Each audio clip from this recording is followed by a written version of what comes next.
bank. Ya. Nah, pengertian dan fungsi bank sebagai lembaga intermediasi perbankan. Ada yang tahu pengertian bank? Bank sudah terbiasa kita dengar, bahkan sudah ada di sekeliling kita, bahkan sudah kita gunakan manfaat pelayanannya di kehidupan sehari-hari.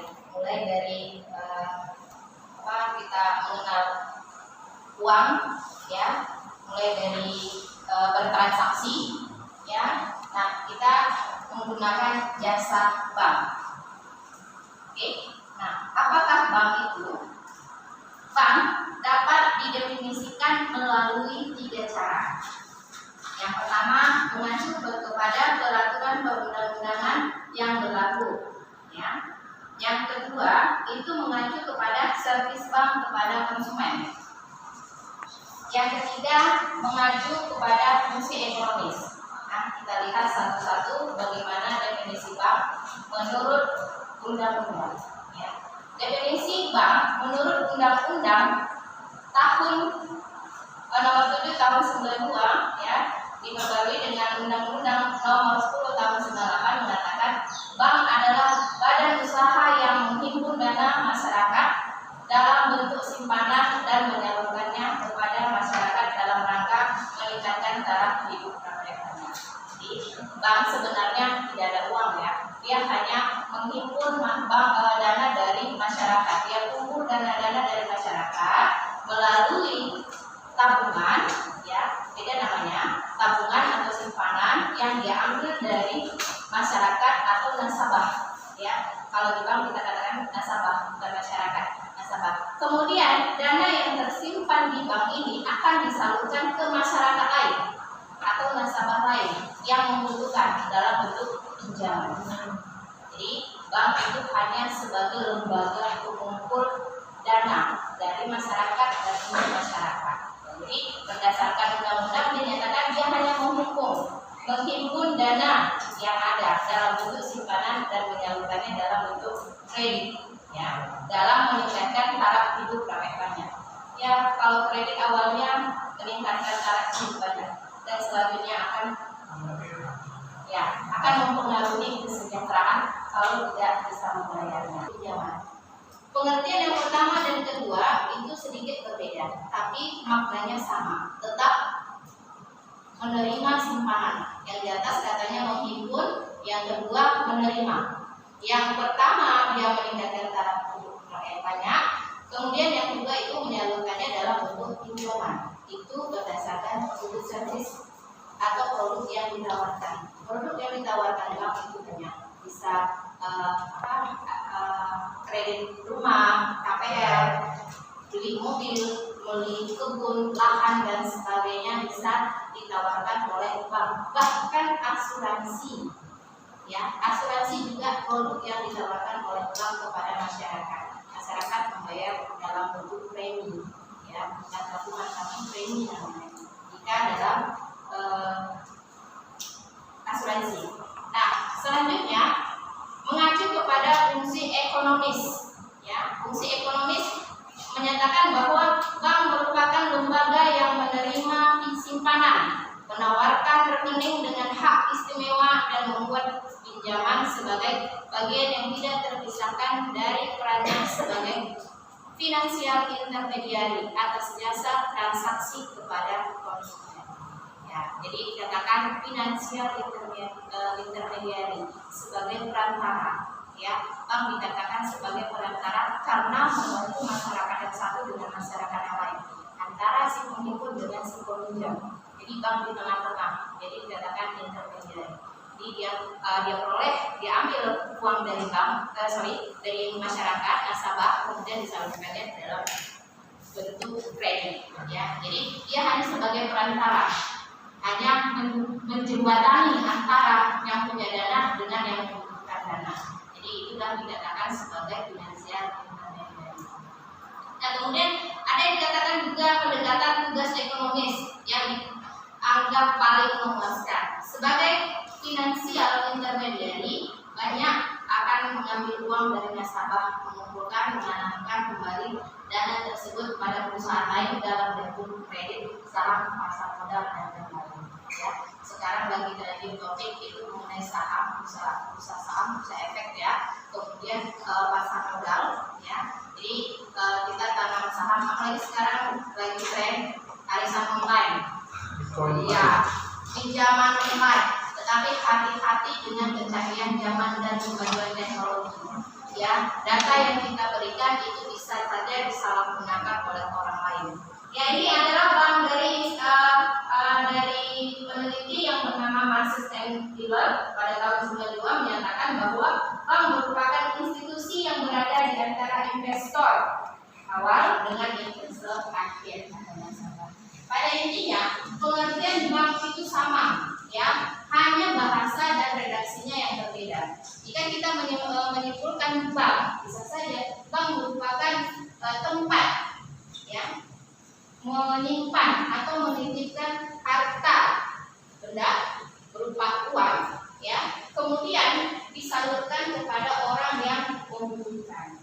Bisa. Jadi redaksi dari bank itu bisa bervariasi sesuai dengan pengertian dan pemahaman kita masing-masing. Jadi tidak harus saklek bahasa buku seperti ini untuk menulis pengertian dari bank. Bank yang kita maksud atau simpelnya saja, bank itu adalah tempat menyimpan uang serta meminjam uang. Nah, bisa, ya, simpel. Jadi semuanya di sini hanya menyatakan bahwa bank itu adalah tempat menerima, tempat menyimpan, tempat menerima, tempat transaksi simpan pinjam. Ya, selesai. Ya, jadi ada proses transaksi antara si nasabah yang punya uang dengan si nasabah yang membutuhkan uang, atau dikatakan investor awal dan investor akhir, seperti yang dikatakan si Marcus. Oke. Nah, selanjutnya ini ada lagi dalam kamus bahasa Indonesia. Banyak ya pengertian bank. Lembaga keuangan yang usaha pokoknya memberikan kredit dan jasa di lalu lintas pembayaran dan peredaran uang. Ya, kemudian lembaga keuangan beda ya. Bank dan lembaga keuangan itu sedikit berbeda. Ya, lembaga keuangan itu berdasarkan undang-undang merupakan semua badan melalui kegiatan bidang keuangan menarik uang dari masyarakat dan menyalurkannya ke masyarakat. Kalau bank itu adalah institusi, kalau lembaga adalah kumpulan. Ya. Jadi seperti koperasi juga termasuk lembaga keuangan. Jadi kalau bank itu beda ya. Nah, BPR juga lembaga keuangan dengan taraf bunga masing-masing. Sementara bank nah ini fungsi intermediasi ada dua sebagai penyimpanan dana. Di dalam penyimpanan dana itu contohnya seperti rekening giro, tabungan, deposito berjangka. Kemudian yang kedua adalah peminjam dana, disebut peminjam dana seperti kredit investasi, kredit modal kerja, kredit konsumsi. Ya, jadi ini adalah fungsi intermediasi. Jadi fungsinya dua, menyimpan dana dan meminjam dana. Dia menyimpan ataupun meminjam. Ya, jadi kalau simpanan itu contohnya seperti rekening giro, tabungan, deposito berjangka dan lain sebagainya. Ya, kalau dalam pinjaman ya jelas kredit investasi, kredit modal kerja dan kredit konsumsi. Sampai di sini ada yang mau ditanyakan? Atau saya terlalu cepat? Terlalu cepat. Oke, kita lanjutkan. Nah, eksistensi perbankan dalam sistem keuangan. Ya, sistem keuangan merupakan tatanan dalam perekonomian suatu negara yang memiliki peran utama dalam menyediakan fasilitas jasa-jasa di bidang keuangan oleh lembaga-lembaga keuangan dan lembaga pemerintah lainnya. Sistem keuangan di Indonesia terdiri dari sistem perbankan, yaitu Depository Financial Institution, kemudian yang kedua sistem lembaga keuangan bukan bank, ya ada yang bank, ada yang lembaga non bank. Nah ini ada non depository, ya. Oke, lanjut. Nanti filenya akan saya share. Ya. Di sistem ekonomi kita ini dia. Nah sistem moneter. Ya. Nah sistem moneter itu mengawasi otoritas moneter seperti uang primer, bank-bank pencipta uang viral. Ya. Nah, kemudian di luar sistem moneter itu ada lembaga keuangan lainnya seperti koperasi tadi, BPR tadi ya dan lain sebagainya. Nah,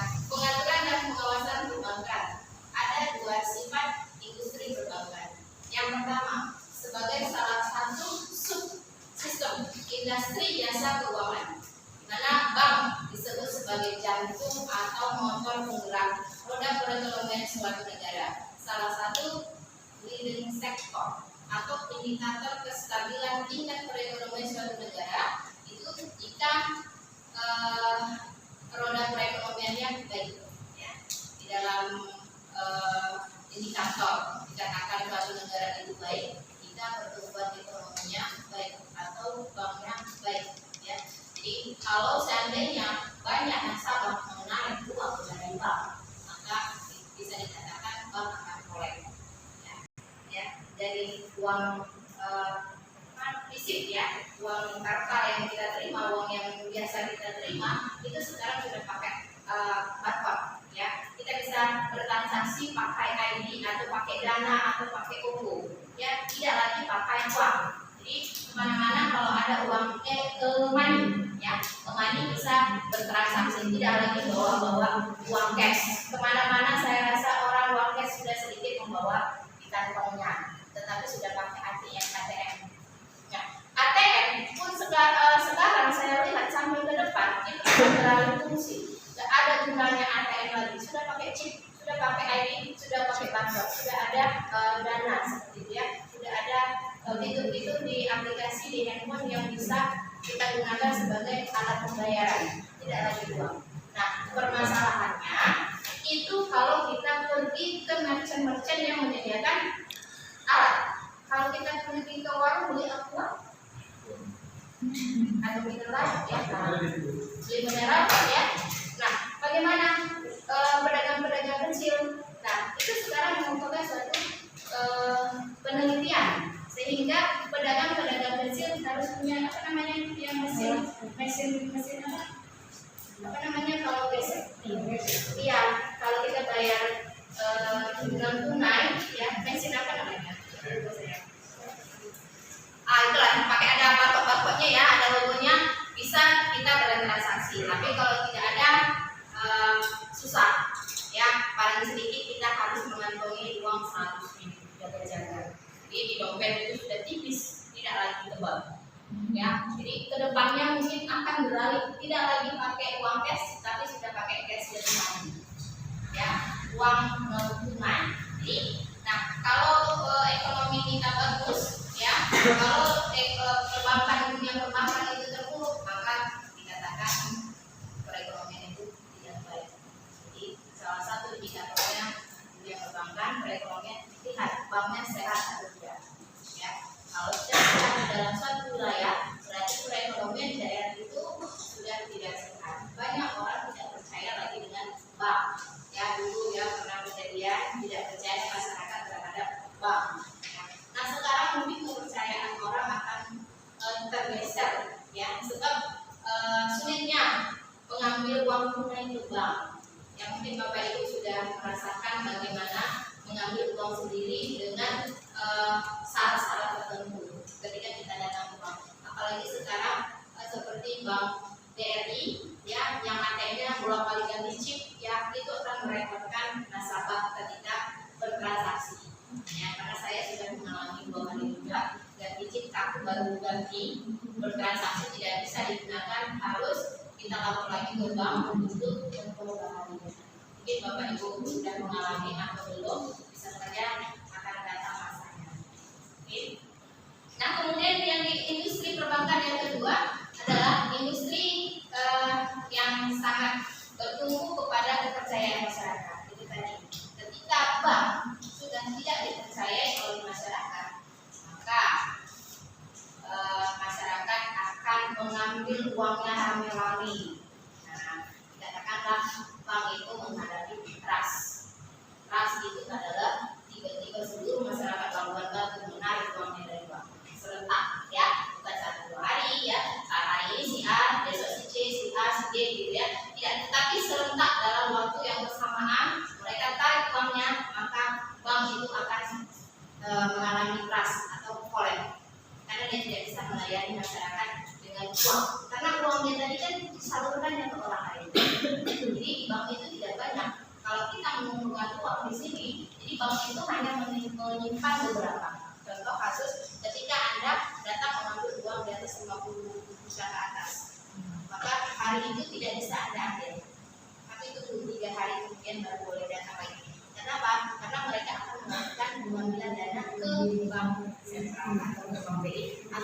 bank mandiri ini ya, Exim ya, karena di sana adalah data uang mereka. Jadi nanti dikumpulkan baru dikasihkan sama Anda.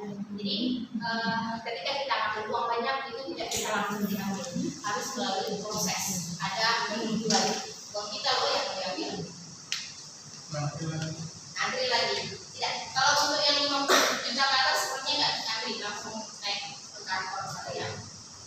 Ya. Kemudian ada tujuan pegawai industri perbankan. Ya. Yang pertama itu menjaga keamanan bank. Yang kedua, memungkinkan terciptanya iklim kompetisi yang sehat. Bank juga bersaing. Kita di sini Bank Mandiri, BRI, BNI, gitu ya, yang negara punya, ya, beda dengan bank swasta. Bank swasta juga ada di sini ya, Danamon, Bisiga, BCA dan lain sebagainya. Ini bank bersaing, tapi harus sehat. Mereka bisa memberikan produk-produk yang menarik nasabah untuk menyimpankan uangnya ke bank mereka. Ya, apakah itu dalam bentuk reward, hadiah, mobil dan lain sebagainya, sehingga masyarakat mau menyimpankan uangnya ke bank tertentu, ya, dengan suku bunga yang berbeda. Ya, coba kalau ini biasanya juga saya suruh itu searching di sini yang ada di Labuhan Batu, suku bunga pinjaman setiap bank pasti berbeda, tidak sama. Satu bank saja suku bunga pinjaman setiap nasabah itu berbeda, tidak sama, ya, ada yang bervariasi, ya. Nah, kemudian yang ketiga, pemberian kredit untuk tujuan khusus, ya. Setiap bank memberikan pinjaman kredit, tapi harus tahu tujuannya apa. Tidak asal beri pinjaman, tidak asal beri uang, dia harus tahu tujuannya apa, ya. Jadi harus jelas. Kemudian perlindungan terhadap nasabah, ya. Nasabah juga harus dijamin, ya. Kemudian ada juga mengikat si nasabah kalau melarikan uang bank, ya. Jadi ada dua sisi, seperti sisi mata uang. Ketika kita menabung ke bank tersebut, maka ada jaminan kita bahwa uang kita itu tidak akan hilang, ya. Kemudian ketika kita meminjam, bank juga menjamin kita, ya, jangan sampai kita melarikan uang mereka, ya. Jadi karena ada dua sisi tersebut, maka harus saling mendapat perlindungan dari hukum, ya. Itulah sekarang ada OJK, Otoritas Jasa Keuangan. Makanya karena OJK sekarang hadir untuk melindungi nasabah dan perbankan, bukan nasabah saja, tapi perbankan, tetapi dengan nilai nominal tertentu. Ya, kalau nasabah menyimpan uang dengan nilai nominal tertentu, jika banknya kolek, maka OJK yang akan menggantinya. Ya, kalau bank itu nasabahnya dilarikan, ya, maka OJK juga akan membantu bank itu sehat. Jadi saling dilindungi oleh OJK, ya, Otoritas Jasa Keuangan. Jadi tapi syarat-syaratnya berlaku, tidak asal diganti, ya. Mana tahu di markup, ya. Ditipu seolah-olah hilang tapi tidak hilang, gitu ya, ada permainan. Nah, kemudian yang kelima, terciptanya suasana kondusif bagi pengambil kebijakan moneter, ya. Ini bagi pemerintah pusat, ya, pemangku kepentingan dalam melihat kebijakan moneter. Moneter ini kan berdasarkan perbankan modal perekonomian secara makro, ya. Nah, tidak lagi hanya dua kebijakan moneter dan kebijakan fiskal. Ya, dalam ekonomi hanya dua dikenal, kebijakan moneter dan kebijakan fiskal. Moneter itu berurusan dengan dunia perbankan atau keuangan, ya, fiskal kebijakan yang lain. Jadi ada dua. Jadi ketika Anda fokus ke moneter, maka Anda harus paham bagaimana perlindungan uang, bagaimana penyaluran uang, bagaimana menghadapi dunia perbankan itu di moneter. Jadi kalau fiskal itu bagaimana kestabilan politik dan lain sebagainya itu di dalam kebijakan fiskal, ya. Bagaimana supaya tidak terjadi rusuh, tidak terjadi demo, nah itu bagian fiskal dan moneter. Jadi jangan mencampur adukan kedua kebijakan tersebut.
kuliah dan sebagainya. Itu kan dikasih ke sana. Dana haji ada simpan, dananya sudah dikelola oleh pemerintah dan itu aja. Kemudian dan dunia usaha dan masyarakat lain. Artinya ada yang ketiga itu adalah dunia usaha atau masyarakat lain. Artinya ada investor lain yang mau menyalurkan dananya ke bank kita, ya. Jadi ada investor, masyarakat bisa, ya, ada yang tiba-tiba nih nggak ada banyak duit nih, mau di mana disimpan terlalu banyak, ya, seperti sultan ya, kemana uangnya kan, nah simpankan ke sana, mau ke sana, kan? Jadi bisa, jadi dunia usaha bisa, masyarakat juga bisa jadi investor ya dari yang lain. Oke, ini ada fungsi pemberi kredit. Ya, pemberi kredit harus memperhitungkan likuiditas agar tidak membahayakan pemenuhan kewajiban kepada nasabah jika sewaktu-waktu diperlukan. Artinya, pemberian kredit harus sesuai dengan pendapatan yang diterima oleh si peminjam. Makanya sekarang kalau nggak salah saya 25% dari gaji ya 25% ya, bukan 50%, karena kalau 50% dari gaji harus gajinya nggak bayar utang kalau gaji dia kali. Jadi 25% dari total gaji dia itulah iuran kreditnya setiap bulan.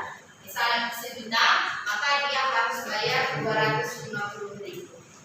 Kalau pinjamannya melebihi dari 250, itu disangsikan akan terganggu pembayarannya bulan berikutnya. Ya, tetapi kalau dia masih tetap 250, itu akan stabil seperti itu. Jadi cobalah Anda mengajukan pinjaman, maka pinjaman itu akan ditanyakan kepada saudara berapa pendapatan. Nah, ditambah penunjang lain seperti hasil kebun dan lain sebagainya. Kalau pendapatannya kecil, maka didukung oleh hasil kebun. Ada pendapatan tambahan untuk menutupi kekurangan, karena di dalam kehidupan kita harus memenuhi kebutuhan lainnya. Jadi makanya bank itu hanya memberi pinjaman itu sebesar 20% dari gaji, dari pendapatan. Ini pembayarannya ya. Jadi totalnya bisa pinjaman 60 juta kah dari taksasi mereka, atau hanya 30 juta, hanya 15 juta, atau 100 juta. Itu akan diakumulasi berdasarkan total pemberian pembayaran kredit yang akan kita berikan. Itu pinjaman biasanya 25%. Kalau nggak salah saya. Ya, kemudian ada kredit jangka pendek, ada kredit jangka panjang, menengah panjang ya. Jadi ada yang setahun, 2 tahun, 3 tahun, dan 5 tahun, atau 15 tahun seperti KPR. Ya, nah jadi yang dikatakan jangka pendek itu adalah yang di bawah 1 tahun. Ya, jadi kalau kita pinjaman sebulan 1 tahun, biasanya jumlah nominalnya tidak terlalu banyak. Ya, apakah itu 20 juta ke bawah. Ya, tapi kalau di atas 20 juta ke atas, kalau saya itu sudah menengah. Kalau 100-an sudah jadinya menengah. Ya, karena bank juga tidak mau rugi. Karena jantung mereka adalah dari hasil bunga yang dari pinjaman. Pinjamannya. Ya, bunganya kan dikenakan bunga ya. Nah, misalkan kita pinjam 100 juta, itu kita bayar 7.500, pokoknya hanya 500, sisanya hanya bunga yang telah digunakan untuk membayar karyawan dan lain sebagainya. Jadi dari sana penghasilan bank, sehingga kita durasi waktunya ditambahkan. Ya, kan 100 juta yang kita cicil hanya 500.000 sebulan, berarti berkisar 20 bulan ya. 20 bulan ya, rata-rata kalau saya rata-rata gitu ya, bagi 500 ya 20 bulan, jadi ditambah 1 juta sekian, sehingga kita membayar setiap bulan 1.500 selama 2 tahun atau 3 tahun, 100 juta. Kita lihat di bank kan ada selebaran-selebarannya itu, nanti kan taksasinya, jadi bisa diperkirakan nominal yang harus kita bisa dapatkan uangnya. Oke. Ya. Nah, beda lagi dengan ada yang kalau uangnya berlebih, deposito. Nah, deposito adalah menyimpankan uang dan tidak bisa diambil pada pada waktu tertentu. Ya, ada waktu-waktu yang bisa kita menarik uang kita kalau deposito. Kalau tabungan biasa kan kapan saja, di mana saja, dan berapapun bisa diambil. Jika deposito berjangka, ada yang 3 bulan, 6 bulan. Ya. Jadi ada kegiatan di luar itu, jika ingin menambah, ada juga permainan yang mendepositokan uangnya sehingga uangnya tidak hilang. Asal deposito dibayar dengan uangnya. Ya. Kemudian ada fungsi media kebijakan moneter. Nah, ini bisa saudara baca. Ya. Kemudian penyedia informasi, pemberian konsultasi dan bantuan administrasi seperti informasi suku bunga, konsultasi investasi, atau bantuan administrasi. Ya, investasi bisa seperti asuransi ya. Kita investasi uang di sana, nanti tamat SD, SMP, SMA kita peroleh dananya. Nah, itu dikatakan investasi juga ya, di dalam dunia keuangan. Oke. Nah, kemudian kebijakan moneter ada di sini dikatakan bahwa kebijakannya itu yang dilakukan melalui bank sentral untuk mengatur besarnya kredit. Nah, besarnya kredit itu diatur, ya, tidak bisa bank sesuka hatinya. Cuma ada marginnya, ada batas atas dan batas bawah. Nah, di batasnya inilah permainan atau daya tarik di setiap bank. Ya, tidak bisa melebihi. Misalnya 0,9 atau 9% ya. Paling tinggi bunga itu 9%, tidak bisa 10. Tapi ada yang 8,7, ada yang 9, ada yang 6, ada yang 5. Nah, seperti kredit KUR itu 4% ya. Yang untuk usaha mikro itu 4%, karena untuk meringankan pedagang kecil. Ya, jadi ada pinjamannya juga tidak terlalu besar. Kalau sudah lebih dari 100 sudah komersil, tidak lagi KUR. Ya, bunganya sudah beda. Sama dengan rumah yang subsidi dengan yang non subsidi, hitungan komersilnya bunganya berbeda. Jadi ada rate-nya, ada margin yang harus dipenuhi. Tidak boleh di atas. Nah, pemerintah melalui kebijakan moneter itu mengaturnya mana batas atas dan mana batas bawah. Dan biasanya perbankan itu nggak mau batas bawah. Dia akan mau di hampir mendekati margin atas, ya, tapi tidak sampai margin atas. Ya, dia bervariasi, fluktuasi untuk tingkat suku bunganya. Kemudian biasanya kebijakan moneter dilaksanakan bersama-sama dengan kebijakan besar dalam mengatasi masalah makroekonomi seperti pengangguran, kenaikan harga, dan lambatnya pertumbuhan ekonomi. Ya, jadi ada kebijakan yang tertentu yang harus didampingi oleh kebijakan besar. Selesai. Oke. Kebijakan moneter juga digunakan untuk menjamin agar faktor-faktor produksi seperti tenaga kerja, sumber daya, dan modal atau dana. Ya, faktor produksi itu kan 3. Ya, kalau ekonomi makro itu mikro atau pengantar ilmu ekonomi makro dan mikro itu faktor produksi, tenaga kerja, sumber daya, dan modal. Ya, sumber daya ini adalah sumber daya alam, bisa sumber daya sumber daya manusia dimasuk ke tenaga kerja, ya, alat, ya, teknologi itu masuk ke dalam sumber daya. Nah, modal itu bisa saja uang, bisa saja gedung, bisa saja tempat, ya, yang dinamakan dana yang berarti harus uang. Tapi misalnya kita mau bekerja sama, Anda punya modal dalam bentuk apa? Yang satu dalam bentuk finansial, uang, yang satu tempat lokasi, yang satu duduk. Itu bukan modal dalam bentuk produksi. Sumber dayanya apa? Apa yang ingin kita produksi? Ya, pekerjanya siapa? Ya, tenaga kerja, kita juga.